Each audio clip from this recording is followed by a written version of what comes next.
3,16 é um versículo que praticamente nós podemos citar de cor. João 3,16 é o texto da meditação aqui desta noite para a minha vida e para a sua vida também. Diz assim a palavra de Deus, João 3,16, ouça com fé a leitura da Escritura. Porque Deus amou ao mundo de tal maneira que deu o seu Filho unigênito, para que todo o que nele crê não pereça, mas tenha a vida eterna. Vamos orar mais uma vez. Santo e eterno Deus, em nome de Jesus, eis o teu povo reunido, sedento por ouvir a tua voz agora, na tua palavra exposta. Ajuda-nos, Senhor, na unção, na condução, na instrução, na iluminação do teu Espírito Santo. Que o Senhor, ó Pai, possa nos aquietar em teus braços, como aquela criança desmamada se aquieta nos braços de sua mãe. Ó Deus, que assim a nossa alma possa estar agora, para ouvirmos a exposição da tua palavra, para crermos, ó Senhor, e para vivermos vidas santificadas em tua presença, vivermos vidas com o coração grato, Deus, de maneira especial, neste tempo em que celebramos a vinda do teu Filho, nosso Salvador. Fala com o teu povo aqui reunido nesta noite. Ó Senhor, mostra-se a nós na tua palavra, revela-se a nós, ó Pai, pelo teu Espírito Santo, testificando com o Espírito de cada pessoa que o Senhor trouxe aqui por graça nesta noite, de que o Senhor é o Deus vivo, o Deus eterno, o Deus gracioso, amoroso, soberano, que em Cristo Jesus salva todo aquele que nele crê. Faz isso, Pai, para a glória do teu nome. Nós te pedimos em nome de Jesus. Amém.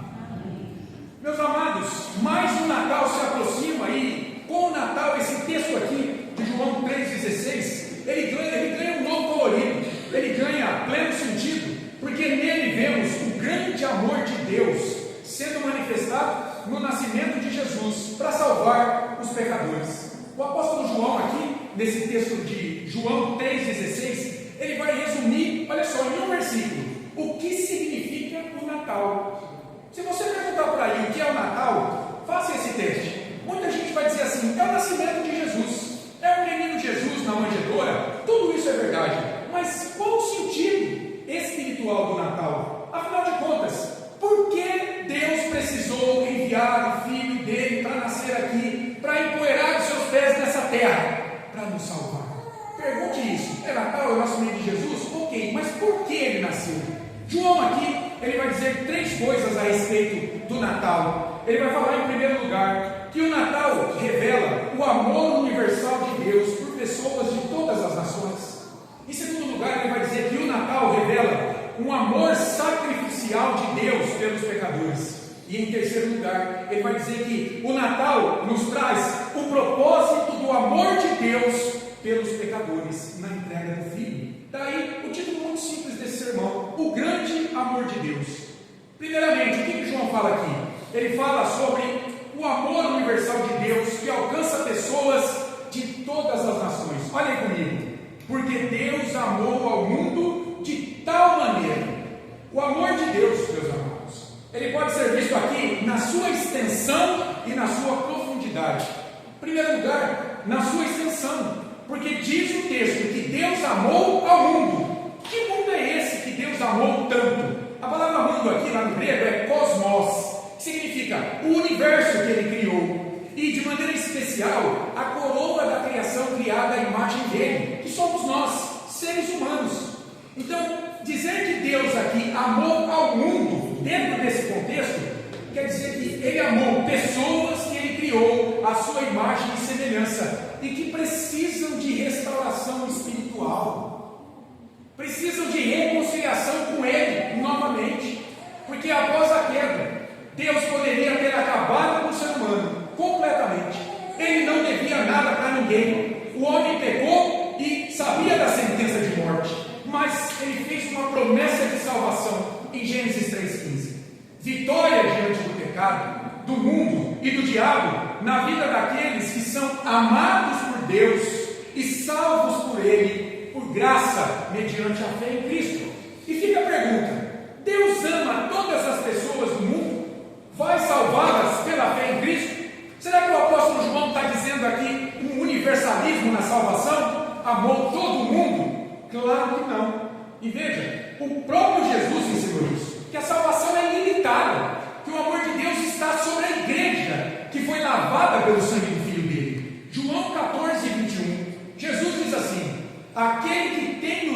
mandamentos e os guarda. Esse é o que me ama. E aquele que me ama, tem os meus mandamentos e os guarda, me ama, será amado por meu Pai. E eu também o amarei e manifestarei a ele. Só os discípulos de Jesus, aqueles que o amam, podem viver seguros do amor do Pai sobre suas vidas. Isso porque esse amor não depende do que eles fazem, não depende de nossas obras, mas do que Jesus fez por eles, ao nascer, viver e morrer de modo perfeito, ressuscitando depois para a justificação deles, para a declaração de inocência deles diante de Deus, para o perdão dos pecados de seus seguidores. Só os discípulos de Jesus têm então esse grande amor do Pai por suas vidas. O Natal, meus irmãos, é Jesus nascendo e revelando o grande amor de Deus sobre a vida dos seus discípulos, que foram salvos da condenação da lei de Deus por seus pecados, não por suas obras, não por sua justiça, mas pela vida perfeita do Filho amado, que foi imputada a eles, que foi creditada de graça a eles. E João vai nos dizer aqui que esse amor de Deus por você, cristão, é profundo demais, porque o texto traz aí um advérbio de intensidade muito interessante. Deus amou ao mundo de tal maneira, não foi de qualquer forma, foi um amor profundo demais. Quando penso nisso, a imagem que me vem à mente é, por exemplo, a de um pai entregando o seu único filho para morrer por seu devedor. Pensei aqui numa ilustração. Imagine a cena: alguém que deva muito dinheiro para um pai. Alguém deve muito dinheiro para o pai. No momento da cobrança, pai e filho vão à casa do devedor. O que acontece ao chegarem lá? A casa está em chamas. E o filho, um bombeiro muito conceituado, um técnico, ele é instigado pelo pai a entrar na casa imediatamente e salvar os moradores, a família do devedor. O filho obedece ao pai, entra na casa, consegue retirar toda a família do devedor com vida, mas morre queimado. Entenderam aqui um pouco? Que amor é esse? Desse pai que sacrificou a vida do seu filho por aquele devedor indigno que não podia pagar a sua dívida.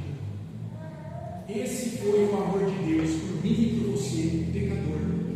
Sem esperar o nosso amor por Ele, Ele decidiu nos amar e nos salvar ao enviar o seu Filho.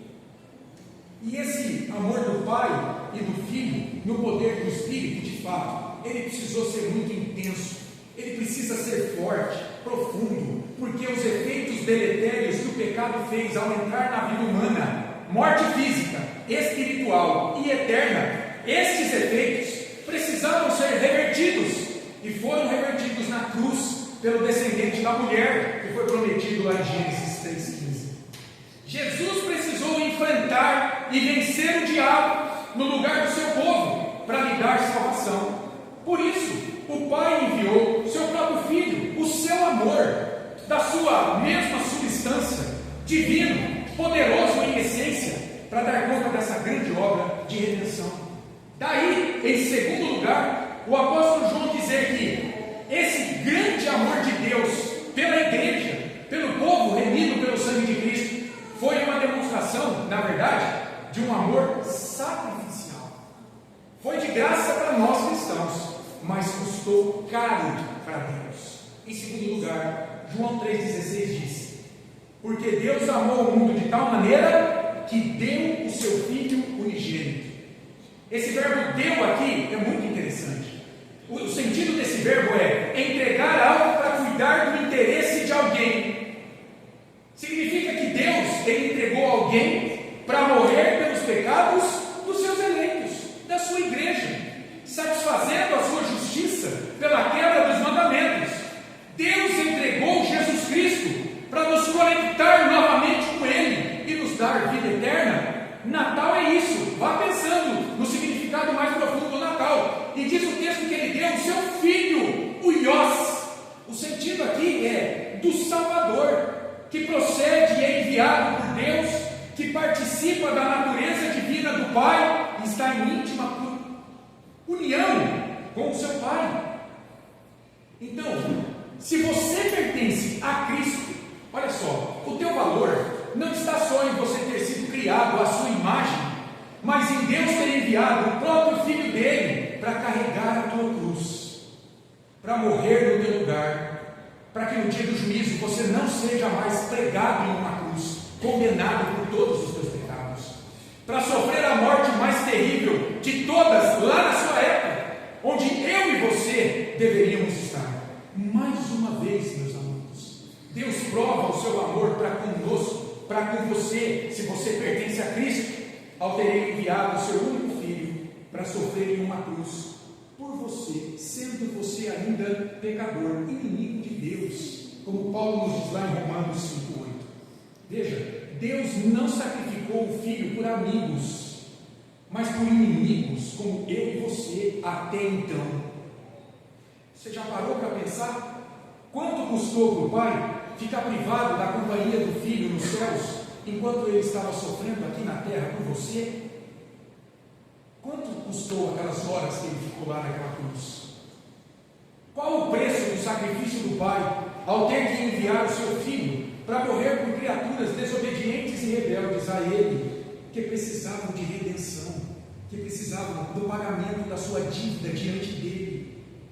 Se você tem filhos como eu, você sabe o quanto dói ver o teu pequeno sofrendo de gripe, quanto mais sabendo que ele está caminhando para a morte, como Deus ao olhar para o seu Filho Jesus. E veja, Jesus era o único Filho de Deus. Ele é o único Filho de Deus. Por isso que João diz: ele deu o seu Filho unigênito, quer dizer, gerado uma única vez e de um único tipo. Deus só teve um filho. A gente precisa entender isso. Muita gente não entende isso, que a igreja é adotada em Cristo, conforme Paulo nos diz em Efésios. Filho mesmo, DNA do Senhor, essência do Senhor, só Jesus, só Ele. Ele é o único que possui a mesma essência, Ele é o único consubstancial ao Pai. O escritor aos Hebreus vai dizer em Hebreus capítulo 1, versículo 3, que Jesus é a expressão exata do ser de Deus, porque não que Ele é a mesma pessoa, não é confundindo pessoas de Pai e Filho, Ele está dizendo, é da mesma essência de Deus, porque Ele foi gerado pelo Pai na eternidade e possui a mesma natureza divina do Pai. Os mesmos atributos do Pai, como onipotência, onisciência, onipresença, seu poder, sua glória, sua honra e santidade, estão na mesma medida no Filho amado, unigênito, em Jesus. João diz que ninguém jamais viu Deus o Pai. Foi Jesus, o Deus unigênito, que estava no seio do Pai, com Ele lá na eternidade, quem o revelou. João 1,18. Meus amados, esse texto aponta para a natureza divina de Jesus Cristo, que nasceu para nos salvar. Quem sofreu na cruz foi a pessoa do Deus Filho, por um crime que eu e você cometemos. E Ele sofreu com um propósito bem definido, para nos salvar da condenação por nossos pecados e nos dar vida eterna. Isso é Natal. É o que João nos diz em terceiro lugar. Qual o propósito do grande amor de Deus, que sacrificou o seu próprio Filho? Termina o versículo 16 de João capítulo 3. Para que todo que nele crê não pereça, mas tenha a vida eterna. Olha o todo aí, esse numeral, todo, significa para que qualquer pessoa que creia em Cristo não morra. Esse todo aponta mais uma vez para a universalidade do amor de Deus, que não faz acepção de pessoas para salvá-las. Agora, isso não significa dizer que Cristo salva todas as pessoas de todas as nações. Não. Dizer que Cristo salva pessoas de todas as nações é diferente de dizer que Cristo salva todas as pessoas. O apóstolo João não está defendendo aqui uma salvação universal. Ele está dizendo que só é salvo aqueles de todas as nações que creem no Filho. É por isso que o próximo verbo ele vai nos ajudar a entender isso. Olha o que diz aí: Jesus salva quem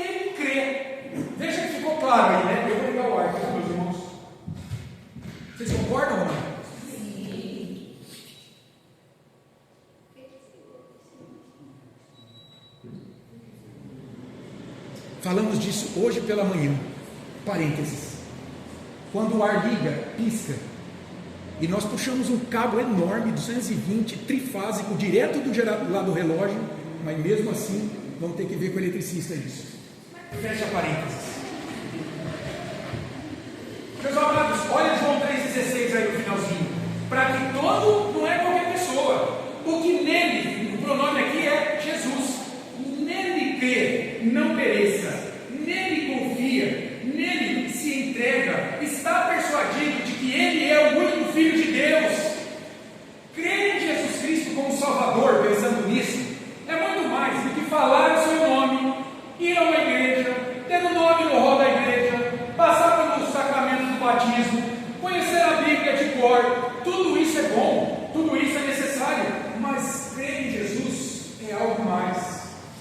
Crer em Jesus, confiar plenamente nele, é ter uma relação íntima com o Senhor, todo dia, uma relação onde a vida daquele que diz crer está nas mãos de Jesus pela fé, e só nele. Ele está totalmente persuadido da verdade de que Jesus é o único caminho, a única verdade e é a única vida diante de Deus, não havendo outra opção a seguir nesse mundo. João, ele já havia dito isso lá no capítulo 1, versículo 12, que só são filhos de Deus aqueles que creem em Jesus como seu Salvador. São estes que não perecerão por seus pecados no dia do juízo. E esse verbo perecer é pesado, irmãos. Perecer aqui, apoletai, significa ser destruído completamente, morrer completamente, ser arruinado completamente, ser danado completamente pela eternidade.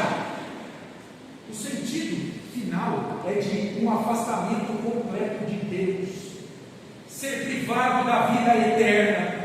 Apocalipse 20, 14, ele fala da segunda morte, o lago de fogo e enxofre, a morte eterna, que herdarão todos aqueles que não tiverem seus nomes escritos no livro da vida. O livro da vida é o livro do Cordeiro. É Jesus quem escreve o nome de um pecador no livro da vida, e ele escreve com o seu sangue, que é para que ninguém apague. E tudo isso, João diz, para que tenhamos vida eterna. Veja, o verbo está no presente. Tenhamos vida eterna. Significa que a vida eterna não é um estágio futuro apenas, algo que começa só quando você morrer em Cristo. Não. Mas a vida eterna, ela começa agora, quando o Espírito Santo converte o coração de alguém a Cristo, aqui mesmo na terra. A qualidade da vida desta pessoa, o status dela muda radicalmente a partir daquele momento. Sua cosmovisão, a sua visão de mundo muda. Os benefícios do nascimento de Cristo, a sua obra expiatória na cruz, são aplicados a este eleito que creu instantaneamente na vida dele, levando-o a desfrutar do poder da cruz a partir de agora, na unção do Espírito Santo, que vai te levar a enfrentar e vencer os desafios da tua fé em Cristo. O apóstolo João, nesse texto aqui, meus amados, de João 3,16, um único versículo, olha quanta coisa. Ele está revelando que o Natal, ele tem um significado profundo e eterno. Ele está dizendo que Jesus nasceu para te salvar da condenação pelos teus pecados e te dar vida eterna. O Natal fez com que você se tornasse irmão mais velho de Jesus, ou que Jesus se tornasse o teu irmão mais velho e o Pai de Jesus se tornasse o teu Deus e o teu Pai. O próprio Jesus vai ensinar isso lá em João 20, 17. Ele havia ressuscitado, estava na porta do túmulo, apareceu Maria Madalena. Olha o que ele diz a ela, João 20, 17. Recomendou-lhe Jesus a Maria Madalena, que estava na porta do túmulo: não me detenhas, porque ainda não subi para meu Pai, vai ter com os meus irmãos, ou seja, com os meus discípulos, e diz-lhes: subo para meu Pai e vosso Pai. Jesus está dizendo: para meu Deus e vosso Deus. O Natal faz com que agora o Pai do Senhor seja o nosso Pai, Ele seja o nosso Deus, Ele seja agora aquele que não nos censura mais pelos pecados, não nos acusará mais, porque Cristo levou toda a nossa dívida de pecado na cruz. Isso é maravilhoso, isso é Natal.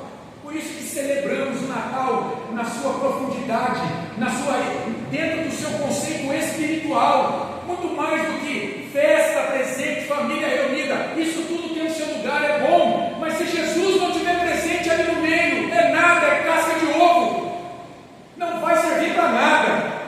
Louvado seja Deus, porque por graça a igreja foi chamada para celebrar o verdadeiro Natal, que é Cristo nascendo para te salvar. Nós vamos cantar isso daqui a pouco.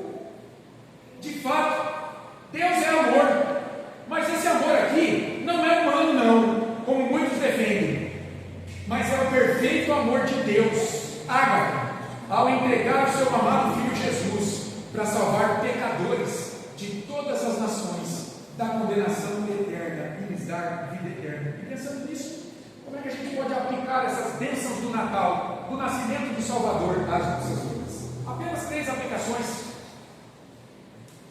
Primeiro, isso aqui deflui claramente do texto. O Natal é a manifestação do amor de Deus pela tua vida. Pela tua vida.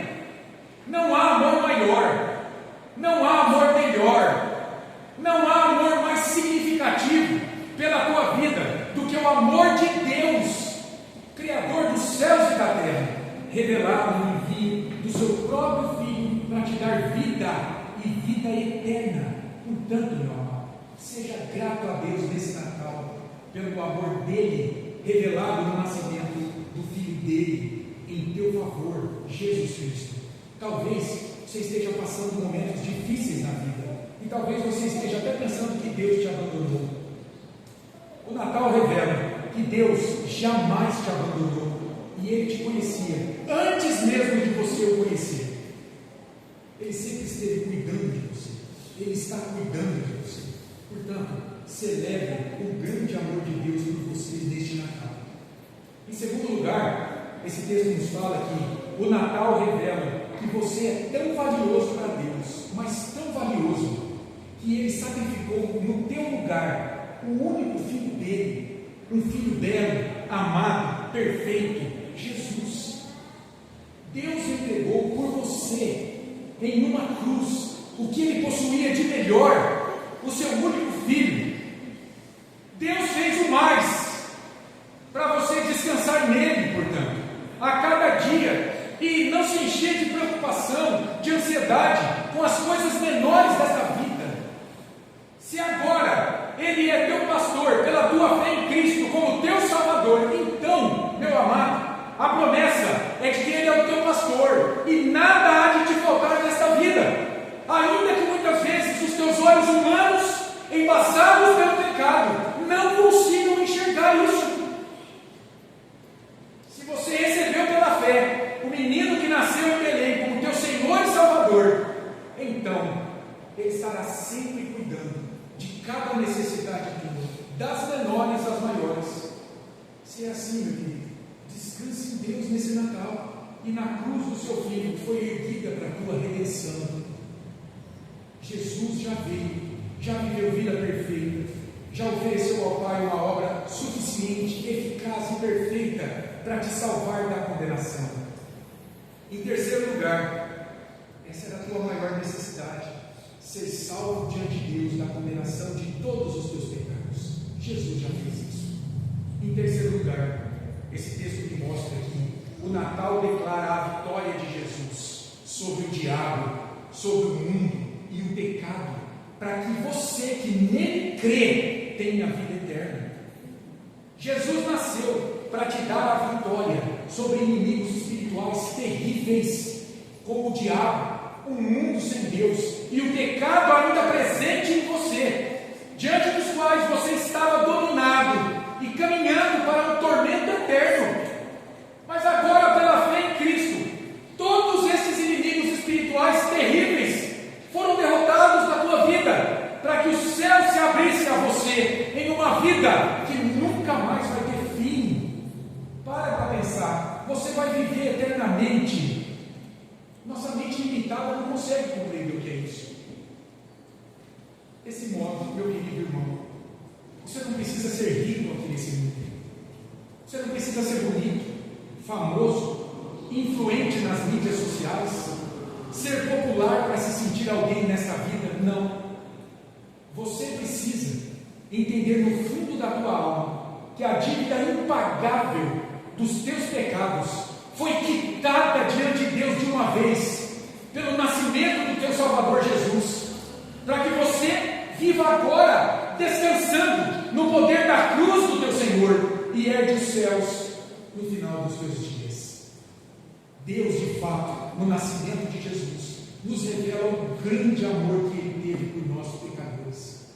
É isso que nós vamos cantar agora com o coral, este grande e profundo amor de Deus que foi revelado no nascimento de Jesus.